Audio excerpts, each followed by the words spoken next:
Do you know, Jane Eyre, where the wicked go after death? They go to hell. And what is hell? Where are you, Ram? If you don't sit still, you will be tied down. A pit full of fire. Should you like to fall into this pit and be burned there forever? I want to go out on a limb by saying that it's one of the most definitive, if not the definitive version of Jane Eyre. Wow. And here's why.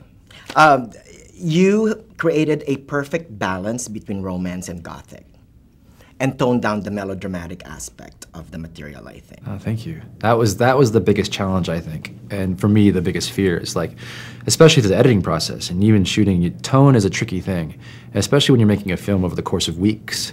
Unless you're like really like on top of like, if we're drifting too far in a melodrama or if we're drifting too far in the horror, that we maintain and we walk this line, all of us, all the actors and me as director, this line of what this film should be when it's a finished product. Right. So I'm glad that it feels that way, because that was, for me, the scariest part. What made you make Jane Eyre your follow-up movie to Sin Nombre, the fantastic Sin Nombre? Oh, you know, the people are so critical of the sophomore sort of attempt. Yeah. So I figured if I did a bad job, I could just blame it on Charlotte Bronte. Right, there you go. It's not my problem. Well, but here's the thing. I mean, you know, they both have some similarities, though. They both have, you know, talk about loss and looking to belong to something. Like family, definitely. Right. In search of love. I guess I could say when I get to my third or fourth film, if I'm still doing that, then there is definitely that common theme between the stories. I try not to intellectualize too much what drives me to go from one story to the next. It's just whatever I get inspired by. And in this particular case, like I knew Jane Eyre as a child as the Bob Stevens, Orson Welles, Joan Fontaine version of the story. And it was one of my favorite films as a kid. And when the possibility of directing that as an adult came along, it was like, awesome. Do a period film, not only do a period film, but do this period film that has all these great challenges as a sort of a directing exercise. Then why must you leave? Because of your wife. I have no wife. But you are to be married. Jane, you must stay. I've become nothing to you. Am I a machine without feelings? How did you instruct Mia and Michael Fassbender to internalize their roles? We had long conversations. In fact, both for Michael and Mia, we never did any tests. Like, I never had them do a screen test. I never had them try out for the part. It was just conversations, and then we talked about it, and they both agreed they wanted to do the film, so we just had long conversations about it.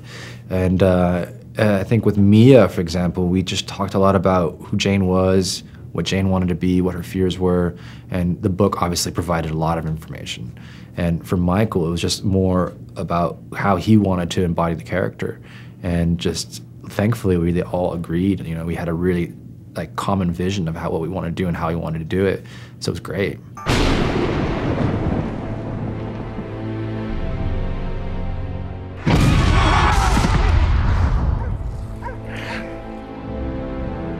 This is a grand old house, but it can feel a little dreary. I heard that besides the Orson Welles, Joan Fontaine version, another point of reference for you is The Shining. Is it true? Kinda. I mean, Haddon Hall, where we shot the film, is very much like a Shining-like house. It's like abandoned and closed up in the winter. Right. And, you know, Thornfield, the way that Charlotte talks about it, you get the sense that the house is its own character.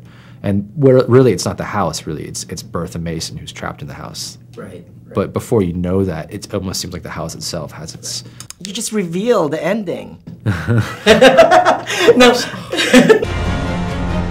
Miss Ingram's coming. She's a great favourite of his. We're floating gently in the stream of life, unaware of the rocks ahead waiting to dash you to pieces. Be honest, since you love the Joan Fontaine, Orson Welles version, how do you think your film fared in comparison? It's a tough one, you know. Thankfully, we're in a completely different world of cinema now. Like, that kind of cinema is its own thing, and the way the sort of the more naturalistic, realistic style of cinema now provides for enough of a buffer zone between them. But I think they're both, you know, nodding to Charlotte Bronte's Gothic side more than any of the other adaptations. And you know, Aldous Huxley wrote the screenplay to that film. You had Orson Welles and Joan Fontaine. You have great, you know, you have cinema greats in that film. And I think that, you know, one day Michael and Mia will go on to be also these giant names in cinema history. So. And so is Cary Fukunaga. Ah, me, you know. Thank you so much. Thank you.